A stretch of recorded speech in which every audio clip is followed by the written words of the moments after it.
Here's a question. Here's a question because I was listening to Audio Unleashed podcast with Brent Butterworth and Dennis Berger.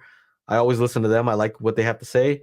And they brought up a topic about, I guess, this guy, I guess Darko Audio. I don't know if you heard of his stuff, but he does like a lot of audiophile stuff. But he wrote an article, I guess, about room treatment, you know. Mm-hmm. And at one point, he kind of said that the room is the most important thing, the most important thing. You know, I've heard people kind of say something like that, but the argument that they made was, no, the room is not the most important thing. The most important thing is having an accurate speaker first, right? And their argument was that, hey, if I know your voice, I know Chana's voice, right? Yeah, I know what you sound like. If we're in a cave and it's super reverberant, I still know it's you. yeah, right? If we're out in the field and it's pretty much anechoic, I still know that that's you, right? Like my brain is smart enough to kind of figure out what the room is doing versus what the accuracy of your voice is. But if all of a sudden, let's say a speaker was reproducing your voice, but very inaccurate, there's going to be a point where I'm going to say, like, I think that's you. I'm not sure. mm-hmm. Right? Because it's not reproducing your voice accurately. Let's say if there's a big scoop out where your voice vocal region usually is, right? That could mess it up, right? So what do you think? Would you rather have a good speaker or good speakers in a bad room or bad speakers in a really good room? I mean, at this point, are we going to just argue that, like, you have to have ears, right? Yeah. The most important part of audio is the hearing. You have to have ears. Right? Yeah, so what would you rather have, though? Bad speakers in a good room? That's a question for you guys in the chat, too. Would you rather have really good speakers in a bad room or really bad speakers in a good room? Which one do you think will lead to a better or worse experience? So Miles says, if the room isn't treated, then it doesn't matter what speaker is in there. So does that mean that you're picking bad speaker in a very good room? Bad speaker, good room. Yeah. Okay. Damn it. Go ahead. You got it. Good speakers in a bad room or bad speakers in a good room? I want to hear what you guys have to say. For me, good speakers all day. Like, I mean, that's pretty simple, right? If somebody's awesome at playing a violin, right? I just use that as an example. Let's say guitar, whatever. Really awesome at playing guitar, right? Are you not going to be able to enjoy them because you're in a bad room? In a bad room. And what do we mean by bad room? I mean, this was a bad room that I'm in without the room treatment.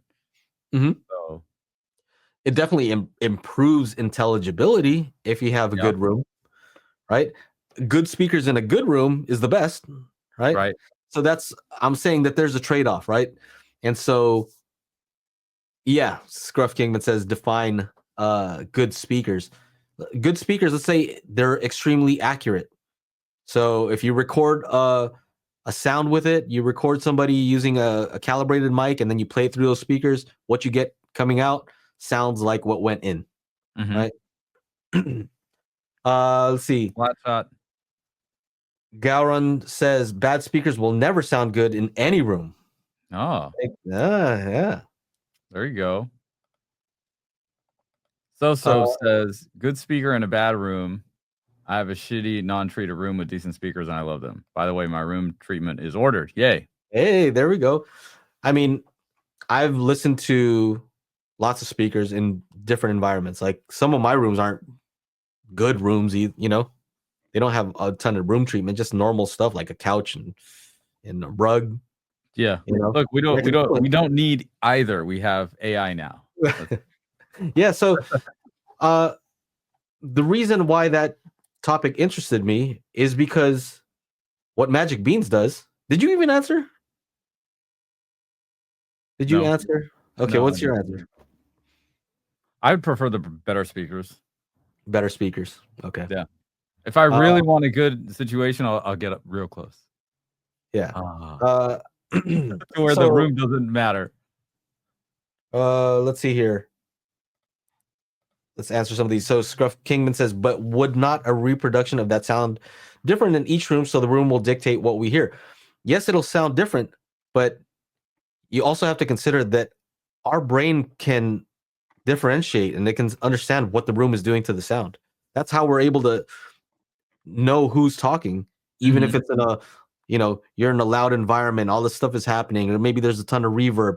You can still tell because you automatically subtract the effects of the room. Not that it's not annoying, right? If you're in a very reverberant room, it's still annoying, but you're able to kind of ignore it somewhat.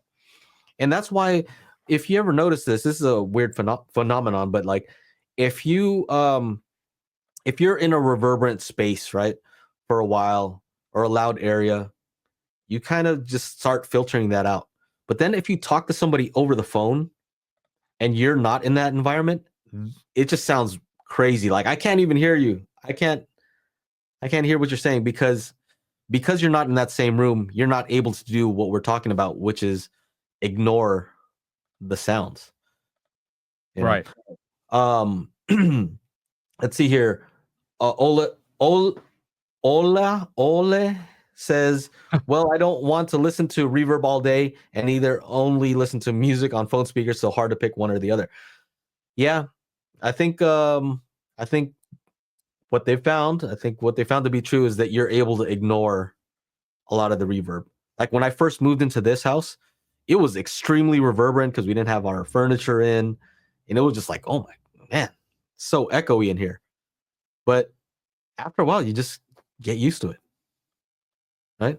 And what I wanted to mention is that that's what Magic Beans does. It fixes the speaker's response, right? Because if you're a DJ, you're using some PA speakers that has DSP that's going to fix that speaker's response.